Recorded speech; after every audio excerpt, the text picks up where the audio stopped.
आप सब भक्तगणों को हमारा प्रणिपात। जैसा कि हमने कल कहा था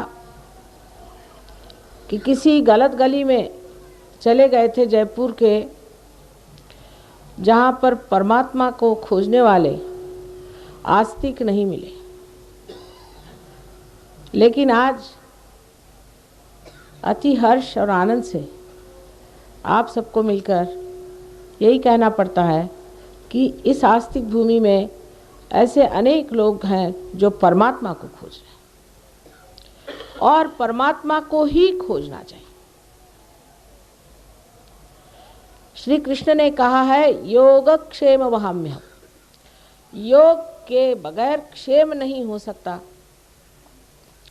हम परमात्मा की भक्ति करते हैं, परमात्मा को याद करते हैं, आर्तता से पुकारते हैं, लेकिन उनका हमारा अभी तक कोई गर संबंध ही नहीं जुटा।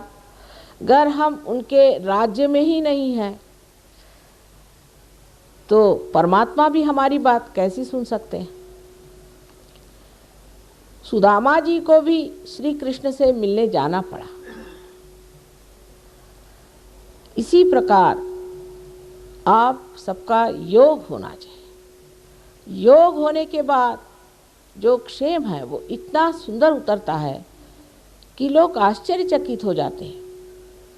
हम तो कुछ भी नहीं करते, आप ही की कुंडलिनी है और वो जागृत हो जाती है। इस पृथ्वी पर अगर आप बीज डाल दें तो ये पृथ्वी माता स्वयं ही उसे अंकुरित कर देती है, लेकिन वास्तविक वो क्या करती है? आप ही बीज हैं और आप ही अंकुर हैं और आप ही शक्ति है, सिर्फ उसकी चालना मात्र करने की है। अगर वो चलायमान हो जाए तो सहज ही में तो उसमें अंकुर आ जाते हैं। तो कुंडलिनी का जागरण भी एक जीवंत क्रिया है। इसे हम समझ नहीं पाते कि परमात्मा एक जीवंत शक्ति है और ये एक जीवंत क्रिया है। चारों तरफ परमात्मा का आपको प्रकाश दिखाई देता है। हर ऋतु में जैसे अलग अलग के फल आते हैं, अलग अलग की सृष्टि होती है, आप लोग अलग अलग तरह के गाने गाते हैं। ये जो करने वाला है, जो ये फूलों से फल बनाने वाला है, जो अनंत ऐसे जीवंत कार्य हमारे अंदर करता है, ऐसी शक्ति नहीं है, ये कहना बहुत उद्दाम बात है। ऐसा सोचना तक अत्यंत उद्दामता की बात है। नम्रतापूर्वक सोचना चाहिए कि आखिर जो ये सृष्टि बनाई है, इसमें से हम तो अणु भी नहीं बना सकते। हम एक चाहे तो एक लकड़ी भी नहीं बना सकते। लकड़ी से लकड़ी बना सकते हैं, पत्थर से पत्थर बना सकते हैं, एक मरी हुई चीज़ से दूसरी मरी हुई चीज़ हम बना सकते हैं, लेकिन एक भी जीवंत कार्य तो आप कर नहीं सकते। मरा हुआ भी कार्य आप बना के दिखा दें कि एक चीज़ हमने खुद बनाई, तो आप बना नहीं सकते। फिर इतना अहंकार मनुष्य में हो गया है कि वो सोचता है परमात्मा ही नहीं है। लेकिन ऐसे भक्तगण जो परमात्मा में आस्तिकता रखते हैं, ऐसे श्रद्धापूर्ण तरीके से गाना गाते हैं, ये देख करके जो मैंने एक साल पहले कहा था कि मुझे तो यहाँ के ग्रामों में ले चलो, शहरों से मेरा जी उब गया, ये बात सत्य हो गई।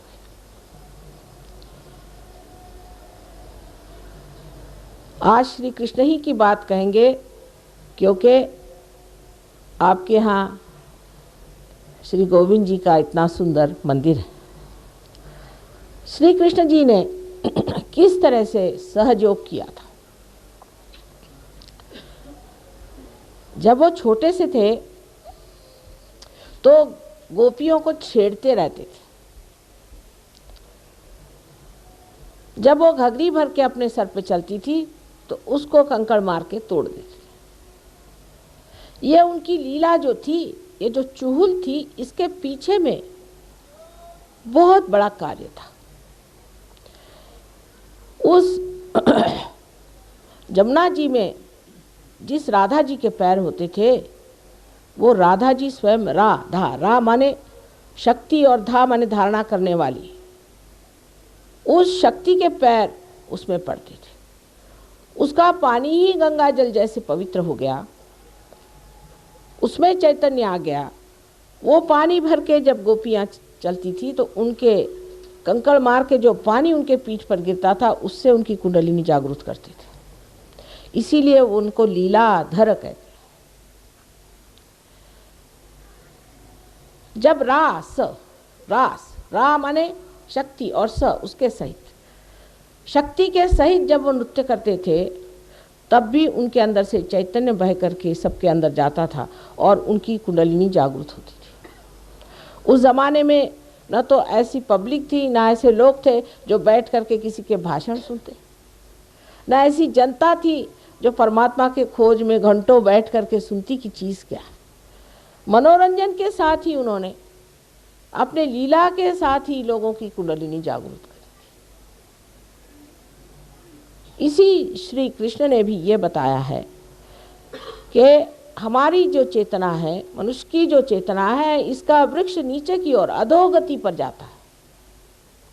इसीलिए आप देखते हैं कि जो पाश्चिमात्य देश हैं, जो परदेसी लोग हैं, इनके देशों में जाकर देखिए तो नर्क खड़ा रखा हुआ, उनको कोई पाप पुण्य का विचार नहीं, माँ बहन का विचार नहीं, किसी भी धर्म का विचार नहीं, पूर्णतः अधोगति में घुस गए। उनसे अपने को कुछ सीखने का नहीं, क्योंकि इसकी जड़ें अपने मस्तिष्क में है। ऊर्ध्वगति को प्राप्त होना चाहिए। ऊर्ध्वगति प्राप्त कैसे होगी?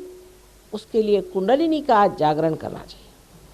महाराष्ट्र में ज्ञानेश्वर जी बड़े भारी संत हो गए। जब उन्होंने ज्ञानेश्वरी लिखी तो गीता पे ही आख्यान है, लेकिन उसमें खोल कर उन्होंने लिख दिया कि ये कार्य कुंडलिनी के जागरण से ही होता है।